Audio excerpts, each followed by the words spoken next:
una, nakakalungkot na gano'n yung nangyari, no, sa isang estudyante at sa isang promising na athlete natin sa bansa.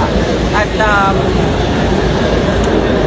pakiramdam ko, kulang na kulang yung response ng Ateneo sa nangyari. Hindi lang kay Rene, no, doon din sa isang foreigner na player din ng Ateneo na namatay. Dapat kasi sa mga ganyan na mga panahon ay nauuna yung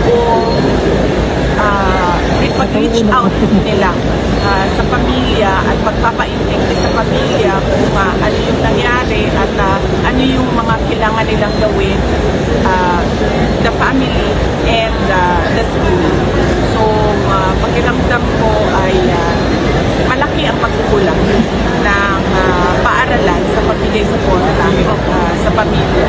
Lalong-lalo na hindi ito ordinaryong pangyayari. Ito ay pagkamatay ng isang estudyante. Will you be joining the call for justice? Of course, yes. Oo. As a lawyer,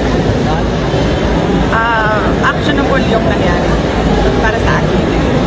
Actionable talaga yung nangyari.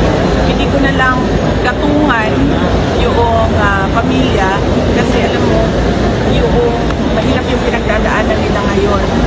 Iniisip pa nila yung grief na pinagdadaanan nila, yung araw-araw magigising ka na wala na yung anak mo. So ayaw kong gatungan, pero dapat sila pagkatapos ng lahat ng kanilang kailangan gawin para sa pagburol at pagpapalibing ng kanilang anak ay umupo sila at mag-isip kung ano yung dapat na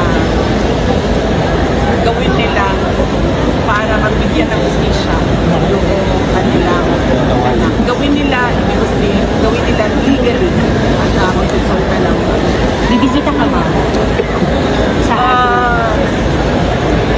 na tinanong ko kung merong wake and wake dito sa Davao City at sinabi na hindi pa nila na-finalize yung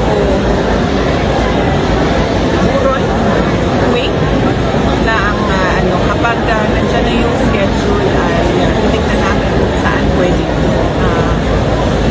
saan kami pwede makiramay sa shout out sa Reaction Vlog YouTube channel. Please like and subscribe. Okay kayo.